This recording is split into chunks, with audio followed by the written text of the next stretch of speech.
Okay, எல்லாருக்கும் வணக்கம். இன்றைய வார்த்தையில் நம்ம வந்து இன்றைக்கி பார்க்க போகிற வார்த்தை 109 நம்ம தொடர்ந்து பார்த்துட்ருக்கோம். அதில் 109 இப்போ நம்ம பார்க்க போகிற வார்த்தை வந்து அதாவது 20ஆம் வசனம். நேற்று 19 பார்த்தோம். ஸோ இன்றைக்கி வந்து நம்ம பார்க்குறது 20ஆம் வசனம். அது வந்து என்ன இருக்குன்னா, இதுதான் என்னை விரோதிக்கிறவர்களுக்கும் என் ஆத்மாவுக்கு விரோதமாய் தீங்கு பேசுகிறவர்களுக்கும் கர்த்தரால் வரும் பலன். அது கர்த்தரால் வரும் பலன். ஸோ இதை நம்ம பார்க்குறோம். அதாவது இது வந்து இந்த வார்த்தை வந்து யார் சொல்கிறான்னா, தாவீது வந்து அவருடைய சத்துருக்களை பார்த்து அவனுடைய ஆத்மாவை ஆக்சுவலி ஒடுக்கிட்டு இருக்க அவனுக்கு விரோதமாக காரியங்களை செய்கிற சத்துருக்களை பார்த்து தாவீதினுடைய நாவுகள்லேருந்து வர வார்த்தைகள். அதுக்கு முன்னாடி இருக்கிற அந்த பனிஷ்மெண்ட்ஸை நம்ம தொடர்ந்து நம்ம பார்த்து இதுக்கு முன்னாடி இருக்க வீடியோஸ் பார்த்தீங்கன்னா உங்களுக்கு கண்டிப்பாக அதை பற்றி டீட்டெயிலாக தெரிஞ்சிருக்கும். அந்தளவுக்கு பயங்கரமான அந்தளவுக்கு நம்மளால் எக்ஸ்பெக்ட் பண்ண முடியாத அளவுக்கான அந்தளவுக்கு பனிஷ்மெண்ட்ஸ்லாம் அவர் வாயிலேருந்து வந்திருக்கும். ஸோ இங்கே அவர் என்ன சொல்கிறாருன்னா, இதுதான் என்னை விரோதிக்கிறவர்களுக்கும், அதாவது தாவீதை வந்து விரோதிக்கிறவர்களுக்கு, அதுக்கப்புறம் என் ஆத்மாவுக்கு விரோதமாக தீங்கு பேசிக்கிறவர்கள். ஃபஸ்ட்டு விரோதிக்கிறவர்கள், அதை விரோதிகள், அதை எனிமீஸ் அப்படின்னு சொல்லப்படுறாங்க. அதை எனிமீஸ் யார்? நம்மளுடைய வாழ்க்கையில் we should be very clear about who our enemies are. அந்த இடத்துல தாவீதுக்கு தன்னுடைய விரோதிகள் யாருன்னு நல்லா தெரிஞ்சிருக்கு. ஆனால் வந்து கடவுள் நம்மளை வந்து ஸ்நேகிக்க சொல்லியிருக்காரு. நம்ம ஸ்நேகிக்கிறோம் அப்படின்றதுனால நம்ம அதே நேரத்தில் நம்ம வந்து நம்மளுடைய பேலன்ஸ்டாக நம்மளுக்கு வந்து இருக்க தெரிய வேண்டும். நம்ம வந்து அவர் பக்கம் ஸ்நேகிக்கணுன்றதுனால அவங்களுடைய விரோதத்துக்கும் எப்படி சொல்கிறது, அதாவது நீங்கள் கர்த்தரோட பிள்ளையாக இருந்தால் உங்களை ஒருத்தர் வந்து விரோதிக்கிறாங்கன்னா அவங்க உங்களுக்கு விரோதிகள் அப்படின்றத விட அவங்க டைரெக்டாக வந்து யாருக்கு விரோதிகள்? அவர்கள் கர்த்தருக்கு விரோதிகள் ஆகிறாங்க. ஸோ அவர்கள் உங்களோடு யுத்தம் பண்ணல, கர்த்தரோடு யுத்தம் பண்ணுறாங்க. ஸோ அப்போ அவர்கள் தாவீதோடு பண்ணல, கர்த்தரோடு.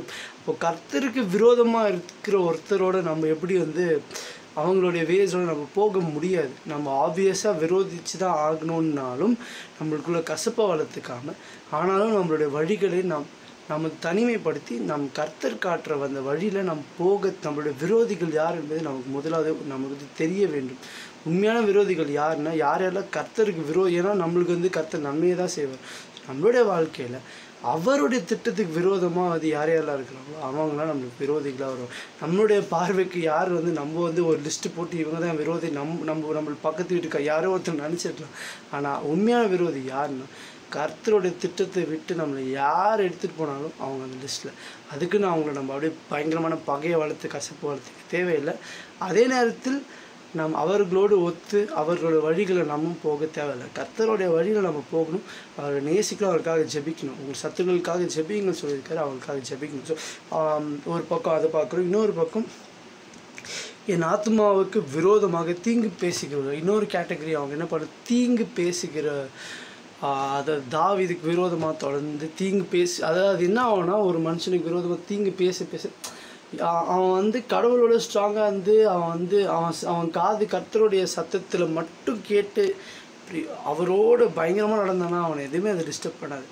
ஆனால் ஒரு மனுஷனுக்கு கொஞ்சம் அப்ஸ் அண்ட் டவுன்ஸ் வந்து அவன் கொஞ்சம் கடவுள் சத்தத்தை கொஞ்சம் கேட்க முடியாமல் கொஞ்சம் அப்படி அப் அண்ட் டவுனாக அவன் அப்படி போகும்பொழுது சுற்றி இருக்கிற இந்த சத்தம் அதை கேட்கும்போது அது அவனை ஒரு சோர்வுக்குள்ளே உண்டாக்கும். ஸோ அது ஒரு ரொம்ப டேஞ்சரான விஷயம். ஏன் அது வந்து டேஞ்சரான விஷயம்னா, அந்த சோர்வு வந்து யார் மேலே கோபம் வர வைக்கும்னா, அது கடவுள் மேலே கோபம் வர வைக்கும். ஏன் கடவுள் கம்முன்னு இருக்காரு, ஏன் கடவுள் அப்படின்ற அளவுக்கு.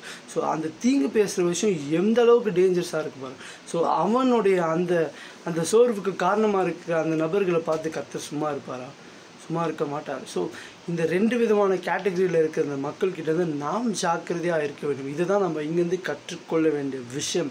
நம்மளோட விரோதிகளுக்காக நம்ம கண்டிப்பாக ஜபிக்கணும், அவருக்கு ஸ்நேகிக்கணும். ஆனால் அவர்களுடைய வழிகளோடு நாம் போக வேண்டிய அவசியம் இல்லை. ஒன்று. அப்புறம் இரண்டாவது, ஏன்னா அவர்கள் நமக்கு விரோதமாக இல்லை, கர்த்தருடைய திட்டத்துக்கு விரோதமாக இருக்கிறார்கள். ஸோ ஒன்று.